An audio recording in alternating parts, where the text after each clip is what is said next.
నిన్నటి రోజున ఒక ప్రధాన పత్రికలో రాష్ట్ర రహదారులకు మహార్దశ అని ఒక హెడ్లైన్తో ఇవ్వడం జరిగింది. సో దానిపైన వివరణ ఇవాళ మన ప్రెస్ మీట్ యొక్క ముఖ్య ఉద్దేశం. ఎక్కడైనా కానీ రాష్ట్ర రహదారులకు మహార్దశ అయితే మంచిదే. అది రాష్ట్ర ఖజానా డబ్బులతో కావచ్చు, అదే కేంద్ర ఖజానా డబ్బులతో కానీ ఆ రోడ్లు వేస్తే ఖచ్చితంగా అందరూ స్వాగతించాల్సిందే. కానీ ఈ కూటమి ప్రభుత్వం అధికారంలో వచ్చిన తర్వాత నుంచి చంద్రబాబు నాయుడు గారి మాటలు, కూటమి నేతల మాటలకు అర్థాలు వేరయ్యా అనే నానుడిని నిజం చేస్తూ ఈ ప్రకటన ఉంది. రాష్ట్ర రహదారులకు మహాదశ అని అంటూనే ఒక మెలక పెట్టడం జరిగింది. పీపీపీ విధానంలో గుత్తేదారులకు పనులు అప్పగింత. ఓకే, సో దీంట్లో ఈ ప్రకటనలో ఇంకా ప్రతిపాదించినటువంటి రోడ్లు మన కడప జిల్లా నుంచి ఎన్ని ఉన్నాయనేటివి కూడా ఇవ్వడం జరిగింది. దాని ఎన్ని కిలోమీటర్లు ఉన్నాయనేది కూడా ఇవ్వడం జరిగింది. సో దీంట్లో ఇప్పుడు మన చంద్రబాబు నాయుడు గారు పెట్టిన మెలిక ఏమిటంటే, మామూలుగా రోడ్లు అనేటివి ఖచ్చితంగా ప్రతి ఒక్కరికి అవసరం.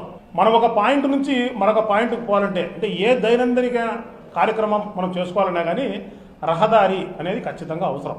సో అటువంటి రహదారి ఖచ్చితంగా ఉండాలి అని అదొక ప్రతి ఒక్కరు కూడా కోరుకుంటారు. సో ఇప్పుడు మన రాష్ట్ర ప్రభుత్వము ఈ ప్రకటన ఇచ్చి ఈ పైలట్ ప్రాజెక్టుగా చేయాలనుకుంటున్నటువంటిది ఏమిటంటే, జాతీయ రహదారులు పైన మనం టోల్ గేట్లు ఆల్రెడీ చూసాం. ఇప్పుడు స్టేట్ హైవేస్ పైన కూడా టోల్ గేట్ పెట్టాలా అనేది వీళ్ళ ఆలోచన. మామూలుగా రోడ్లు అనేది ఏ రకంగా వేస్తారు అంటే, ఒక 3 రకాలుగా రోడ్లను వేస్తారు. మొత్తము అంటే రాష్ట్ర ప్రభుత్వం కావచ్చు లేదా కేంద్ర ప్రభుత్వం కావచ్చు పూర్తిగా భరిస్తూ రోడ్డు వేపిస్తారు కాంట్రాక్టర్తో, అది ఒక పద్ధతి. లేదు 60% రాష్ట్ర ప్రభుత్వమో కేంద్ర ప్రభుత్వం డబ్బులు, 40% కాంట్రాక్టర్ డబ్బులతో రోడ్డు వేపిస్తారు, అదొక పద్ధతి. లేదంటే కంప్లీట్గా బిల్ట్ ఆపరేట్ ట్రాన్స్ఫర్ అనే పద్ధతిలో కాంట్రాక్టరే కడతాడు, టోల్ వసూలు చేసుకుంటాడు, ఇన్ని సంవత్సరాలకు అని చెప్తారు. అది ఈ 3 పద్ధతులు గతంలో ఇప్పుడు కూడా నడుస్తూ వస్తున్నాయి. దాన్ని పీపీపీ మోడల్ అంటారు, అంటే పబ్లిక్ ప్రైవేట్ పార్ట్నర్షిప్. ఇప్పుడు చంద్రబాబు నాయుడు గారు చెప్తున్నటువంటి, ఈయన ప్రపోజ్ చేస్తున్నటువంటి పీపీపీలో పబ్లిక్ అనేది లేదు. అంటే పబ్లిక్ అనేది పబ్లిక్ అంటే మామూలుగా పీపీపీలో పబ్లిక్ అంటేనే ప్రజలు అంటే ఎవరు? ప్రజలను రిప్రజెంట్ చేస్తున్న వారు ఎవరు? రాష్ట్ర ప్రభుత్వం కావచ్చు, కేంద్ర ప్రభుత్వం కావచ్చు. కానీ ఈయన ప్రపోజ్ చేస్తున్నటువంటి ఈ పీపీపీ మోడల్లో రాష్ట్ర ప్రభుత్వం కానీ కేంద్ర ప్రభుత్వం కానీ ఉండదు. ఆ పీ ఎవరంటే పీపుల్, అంటే మనం, అంటే ప్రజలు. సో ప్రజలు ప్రైవేట్ పార్ట్నర్షిప్లలో ఈయన ఈ రోడ్లను బాగు చేయాలనుకుంటున్నాడు చంద్రబాబు నాయుడు గారు. మామూలుగా అందరికీ డౌట్లు వస్తుంది, మనకు నేషనల్ హైవే పైన కూడా టోల్ ఉంది కదా, స్టేట్ హైవే పైన కూడా టోల్ ఉండొచ్చు కదా అనే డౌట్ వస్తుంది. Very good. నేషనల్ హైవే అనేది ఇప్పుడు మన హైదరాబాద్ నుంచి కడపకు రావాలని అనుకుంటాం. సో అక్కడ హైదరాబాద్ జిల్లా, మహబూబ్ నగర్ జిల్లా, కర్నూలు జిల్లా, కడప జిల్లా, అంటే 4 జిల్లాలు, 2 రాష్ట్రాలు, దానిపైన ఒక నేషనల్ హైవే వస్తుంది. సో మనం మామూలుగా అయితే ఊర్లలో నుంచి రాకోకుండా ప్రతి ఒక్క దానికి ఔటర్ రింగ్ రోడ్డు నిర్మాణం చేయాలా, రోడ్డు వచ్చేసేసి 6 లేన్ రోడ్డు తయారు చేయాలా, తర్వాత గతంలో ఉన్నదానికంటే కంఫర్ట్ లెవెల్, అంటే ఒక డ్రైవింగ్కు ఒక కంఫర్ట్ లెవెల్ను పెంచాలా, షోల్డర్స్ వేయాలా, రోడ్డుకి ఇరువైపులా షోల్డర్స్ వేయాలా, రోడ్డు ఫర్నిచర్ను అనేది ఎస్టాబ్లిష్ చేయాలా, దాని తర్వాత గ్రీనరీ మధ్యలో మీడియన్ అనేది అన్ని పెట్టిన తర్వాత అప్పుడు టోల్ అనేది కలెక్ట్ చేస్తారు. అంటే టోల్ ఎప్పుడు కలెక్ట్ చేస్తారు? రోడ్లు వేసేసిన తర్వాత ప్రజలు దానికి వాడకం స్టార్టింగ్ ముందర టోల్ తయారు చేస్తారు. సో అక్కడ టోల్ వసూలు చేస్తారు. కానీ చంద్రబాబు నాయుడు గారు ఏం చెప్తున్నారంటే, ఇప్పుడు ప్రతిపాదించినటువంటి రోడ్ల పైన ఆల్రెడీ రోడ్లు ఉన్నాయి, కొత్త రోడ్లు కావాలి. ఇప్పుడు రోడ్లు ఆల్రెడీ ఉన్నాయి, ఎగ్జిస్టింగ్ రోడ్ల పైన టోల్ పెడుతున్నాడు. ఆ టోల్ ఎందుకు పెడుతున్నాడంటే మెయింటెనెన్స్ కోసం పెడుతున్నాడు. అంటే గుంతలు పూడ్చేదానికోసం, లేకపోతే పైన బీటీ లేయర్ వేసేదానికోసం, పక్కన ఈ పక్క ఆ పక్క కంపలు కొట్టేదానికోసం, దానికోసము ఆయన ఇప్పుడు టోల్ పెడతాం. ఇది ఆంధ్ర రాష్ట్ర చరిత్రలోనే కాదు, భారతదేశ చరిత్రలో ఎక్కడ కూడా మెయింటెనెన్స్ కోసం ఆల్రెడీ ఎగ్జిస్టింగ్ రోడ్లపైన టోల్ పెట్టింది ఇంతవరకు లేనే లేదు. అంటే ఆంధ్ర రాష్ట్ర ప్రజలు మరొకసారి బాధుడుకు ప్రిపేర్ అవ్వండి అని ఆయన చెప్పకనే ఈ ఆయన సంబంధించిన మీడియా ద్వారా లేకపోతే పేపర్ల ద్వారా ఇలాంటివన్నీ వేపించి ప్రజలను ప్రిపేర్ చేస్తూ వస్తున్నారు. ఈ రకంగా కాంట్రాక్టర్కు, అంటే ఇప్పుడు ఆయన చెప్తున్న మోడల్ ప్రకారం ఏంటంటే, మనము ఆ రోడ్డు పైన ప్రయాణించి టోల్ ముందే కట్టేసి కాంట్రాక్టర్కు డబ్బులు ఇస్తే ఆ డబ్బులతో ఆయన గుంతలు పుడుస్తాడట. అంటే మామూలుగా రాష్ట్ర ప్రభుత్వము ఎక్కడైనా కానీ ఒక రాష్ట్ర ప్రభుత్వం కావచ్చు, కేంద్ర ప్రభుత్వం కావచ్చు, మెయింటెనెన్స్ అనేది పెట్టుకోవాలి. అంటే ఆ కాంట్రాక్టరే మెయింటెనెన్స్ చేయాలి. ఒకవేళ ఆ టైం అయిపోయింది, ఒక కొత్త ఏజెన్సీని, అవుట్సోర్సింగ్ ఏజెన్సీకి పిలిచి, బాబు నువ్వు ఏ రేటుకు చేస్తావు అనేది కనుక్కొని వాళ్లకు అది ఏజెన్సీకి కాంట్రాక్ట్ ఇవ్వాలి. కానీ చంద్రబాబు నాయుడు గారు ఏం చేస్తున్నారంటే కాంట్రాక్టర్కు ముందే డబ్బులు ఇప్పించి అడ్వాన్స్ పేమెంట్ ఇప్పించి దాని తర్వాత మీరు గుంతలు కూర్చోండి లేకపోతే పైన బీటీ లేయర్ వేయండి అని వేస్తున్నాడు అని చెప్తున్నాడు. అంటే దీని అర్థం ఏమిటంటే టీడీపీ సంబంధించిన లీడర్లకు ఆ టోల్ గేట్ అప్పగించి టీడీపీ లీడర్లకు ఆదాయం సృష్టించే దానికోసం మరొక ఎత్తుగడ తప్ప మరొకటి కాదు అని చెప్పేసి వైఎస్ఆర్సీపీ పార్టీ తరఫున ప్రజలు కూడా గమనించాలని చెప్పి తెలియజేస్తున్నాం. సంపద సృష్టించి రోడ్లు వేస్తాను అని గతంలో చెప్పడం జరిగింది అధికారంలో రాకముందు. సో ప్రజలందరూ కూడా సంపద సృష్టిస్తాడేమో చంద్రబాబు నాయుడు గారు నమ్మారు. కానీ అధికారంలోకి వచ్చిన తర్వాత ఏ సంపద సృష్టి చేయకోకుండా ప్రజల దగ్గర నుంచి సంపద లూటీ చేసి ఓన్లీ టీడీపీ లీడర్లకు లేకపోతే టీడీపీకి సంబంధించిన కాంట్రాక్టర్లకు డబ్బులు ఇవ్వడం తప్ప ఆయన ఏమీ చేయడం లేదు అని చెప్పేసి వాళ్ళకు సూటిగా తెలుగుదేశం పార్టీ వాళ్ళకు ప్రశ్నిస్తూ వాళ్ళకు తెలియజేసుకుంటూ తెలుగుదేశం పార్టీ వాళ్ళకు మరొక వైఎస్ఆర్సీపీ పార్టీ తరఫున సూటి ప్రశ్న, మీరు ఆల్రెడీ లైఫ్ ట్యాక్స్ అనేది ఒక వెహికల్ ఖరీదు చేస్తే అంటే మోటార్ బైక్ ఖరీదు చేసినా కారు ఖరీదు చేసినా లైఫ్ ట్యాక్స్ అనేది మీరు కలెక్ట్ చేస్తున్నారు.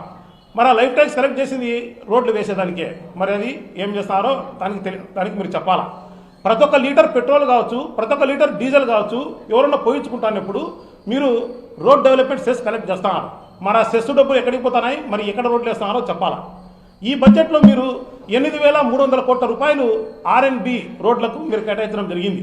మరి 8,300 కోట్లలో మెయింటెనెన్స్కు మీరు ఎందుకు కేటాయించలేదు అని చెప్పేసి దానికి కూడా మీరు చెప్పాలా. సో ఇవన్నీ ఏవి చెప్పుకోకుండా ప్రజలను మరొకసారి బాధుడుకు ప్రిపేర్ చేస్తూ ఈరోజు రాష్ట్ర రహదారులకు మహర్దశ అని టైటిల్ ఏమో అది పెడతారు, కింద ఏమో టోల్ వసూలు చేస్తామని చెప్పేసి కిందేమో నీట్గా చెప్తారు. సో ఖచ్చితంగా రాష్ట్ర ప్రజలు కూడా గమనించాలా అని చెప్పేసి ఇదంతా కోరుతున్నాం. ఈ రాష్ట్ర ప్రభుత్వం అధికారంలోకి వచ్చిన తర్వాత ఫ్రీ ఇసుక అని చెప్పినారు. కానీ ఇసుక గతంలో ఎంత రేటు ఉందో ఈరోజు అదే రేటు ఉంది. గతంలో ఉన్నా కానీ రాష్ట్ర ప్రభుత్వానికి 8,000 చిల్లర రూపాయల డబ్బులు వాళ్లకు చలాన్ రూపంలో ఖజానాకు పోతానింది. కానీ ఇప్పుడు గతంలో ఎంత రేటు ఉందో ఈరోజు అదే రేటు ఉంది. కానీ ఎవరికి పోతుందో డబ్బులు తెలియడం లే. అంటే ఓన్లీ టీడీపీ లీడర్లకు వాళ్ళకు మాత్రమే డబ్బులు పోతున్నాయి.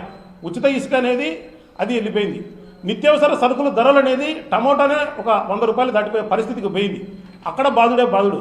దాని తర్వాత ఇప్పుడు కరెంటు ఛార్జీలని అక్కడ బాధుడు. ఇప్పుడు మనం రోడ్డు ఎక్కుతానే మనకు ఫాస్ట్ ట్యాగ్ అనే కారు ఉంటుంది, కారుకు ఫాస్ట్ ట్యాగ్ అతికిస్తాం. అది ఫాస్టెస్ట్ ట్యాగో లేదా సూపర్ ఫాస్ట్ ట్యాగో అయ్యే అవసరం ఇప్పుడు ఈ మోడల్ చంద్రబాబు నాయుడు గారు ఈ మోడల్ ప్రవేశపెడితే ఖచ్చితంగా మన fast tag super fast tag అవుతుంది అని చెప్పి చెప్పడంలో ఎటువంటి అతిశయోక్తి లేదు. ఈ చంద్రబాబు నాయుడు గారు చెప్పేది ఎలా ఉందంటే, మీరు ఐదర్ నడుచుకుంటానా పోండి, లేదంటే ఎద్దుల బండ్లన్నా పోండి, మీరు కారో లేదా మోటార్ సైకిల్ తీస్తే ఖచ్చితంగా మీ ఫాస్ట్ ట్యాగ్ అనేది 4 5 స్పీడ్తో డబ్బులన్నీ మీకు ఖాళీ అయిపోతాయి అని చెప్పకనే చెప్తున్నాడు అని చెప్పేసి తెలియజేసుకుంటూ, ఈ రాష్ట్ర ప్రభుత్వం పూర్తిగా ప్రజలపైన పన్నుల భారం కావచ్చు, రకరకాల ఛార్జీల భారం కావచ్చు, ప్రజలను పిండేసేస్తుంది తప్ప వేరేది ఏమీ లేదు.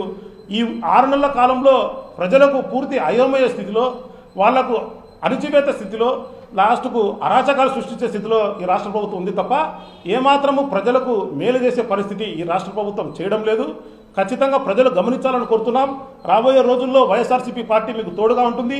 ఖచ్చితంగా ఇది పైలట్ ప్రాజెక్టు కింద ఇప్పుడు 18 రోడ్లు 11 రోడ్లు ఆల్రెడీ ఇవ్వడం జరిగింది. మరొక 9 రోడ్లు రాబోయే రోజుల్లో ఇస్తారు. దీనికి ఎమ్మెల్యేలు పచ్చజెండా ఊపినారు అని చెప్తాను.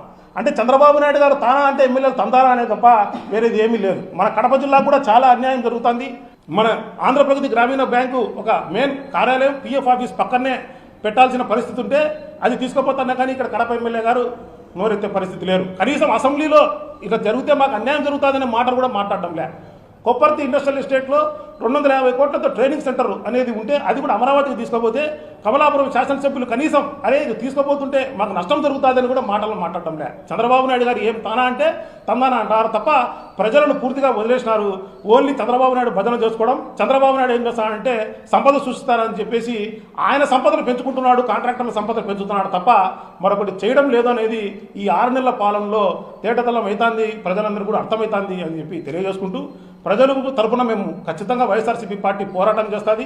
ఎప్పుడైతే ఇక్కడ టోలు పెడతారో ఖచ్చితంగా మేము రోడ్లపైకి వస్తాము. ప్రజలందరూ కూడా మీరు కూడా మాకు మద్దతు ఇవ్వాలా. మీకు మేలు చేసే ప్రభుత్వం వైఎస్ఆర్సీపీ పార్టీ.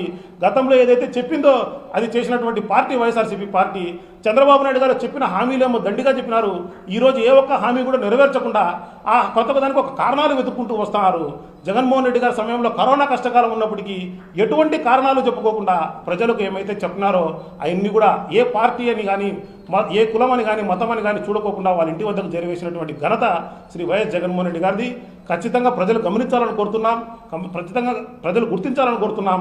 రాబోయే రోజుల్లో ఖచ్చితంగా టీడీపీ పార్టీ కూడా ఇట్లాంటి ప్రపోజల్స్ వెనకలికి తీసుకోకపోతే ఖచ్చితంగా ప్రజల నుంచి మీ అందరూ కూడా ఒక ఉతుకుడు అనే కార్యక్రమం ప్రజలు మొదలు పెడతారు.